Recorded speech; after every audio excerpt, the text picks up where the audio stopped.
ceritain tentang dua anak kembar bernama Micha dan Michi. Mereka sedang berbincang dan merasa kebingungan. Mereka kebingungan apa ya?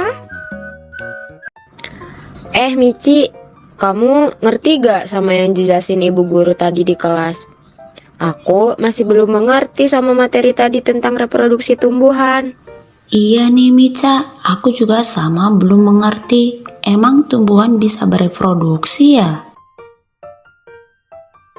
Ketika Micha dan Michi merasa kebingungan, lalu datanglah ibu mereka. Lagi ngobrolin apa sih, Micha, Michi? Ini loh Bu, tadi ibu guru di sekolah ngejelasin tentang reproduksi tumbuhan. Dan kita belum paham nih Bu sama materi itu. Iya Bu, emang tumbuhan bisa bereproduksi ya? Wah, jadi kalian tadi belajar tentang reproduksi tumbuhan ya? Ya udah yuk, ikut ibu dulu. Micha dan Michi mau diajak kemana ya sama ibu? Wah, ada apa nih? Kok rame-rame? Ini loh Pak, Micha Michi tadi belajar reproduksi tumbuhan di sekolah, tapi mereka masih belum paham. Oh, reproduksi tumbuhan ya. Sini Bapak jelasin. Jadi gini, Micha, Michi. Reproduksi tumbuhan itu adalah proses di mana tumbuhan itu menghasilkan keturunan atau tumbuhan baru.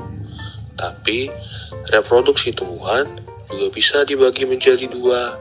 Ada reproduksi generatif, juga vegetatif.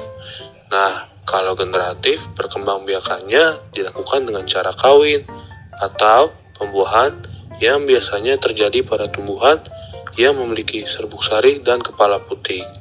Nah, makanya perkembangbiakan ini biasanya terjadi di bunga melalui proses penyerbukan dan pembuahan. Awalnya pada peristiwa penyerbukan, serbuk sari jatuh di kepala putih. Setelah itu, serbuk sari yang merupakan sel kelamin jantan melembur dengan sel telur atau sel kelamin betina. Nah, di situ terjadi peristiwa pembuahan. Dari pembuahan tersebut menghasilkan zigot. Kemudian zigot tumbuh menjadi embrio atau tunas tumbuhan yang ada di dalam biji. Nah, biji tersebut jika ditanam akan menghasilkan tumbuhan baru. Nah, itulah reproduksi secara generatif pada tumbuhan. Kalau reproduksi vegetatif gimana, Bu? Jadi, reproduksi vegetatif itu perkembangbiakan tumbuhan tanpa melibatkan sel-sel reproduksi jantan dan betina, atau perkembangbiakan secara tak kawin. Nah, reproduksi ini terbagi ke dalam dua jenis, yaitu vegetatif alami dan vegetatif buatan. Vegetatif alami ini bisa terjadi tanpa bantuan manusia. Jadi, biasanya tumbuhan ini melakukan perkembangbiakannya dengan cara bertunas, fragmentasi, dan pembelahan. Kalau vegetatif buatan memerlukan bantuan manusia untuk reproduksinya. Contohnya, kita bisa melakukannya dengan cara stek, okulasi, cangkok, serta kultur jaringan. Nah, reproduksi vegetatif buatan ini dilakukan untuk tujuan tertentu, misalnya pemuliaan tanaman, perkembangbiakan tanaman yang langka, atau produksi massa tanaman yang identik. Gimana, Micha, Michi? Udah paham belum? Oh gitu.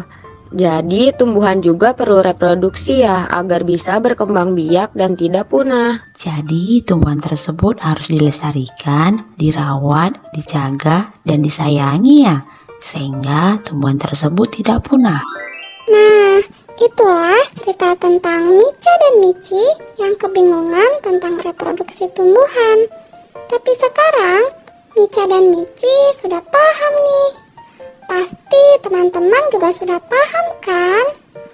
Oke deh, Mio mau pamit ya. Sampai ketemu lagi.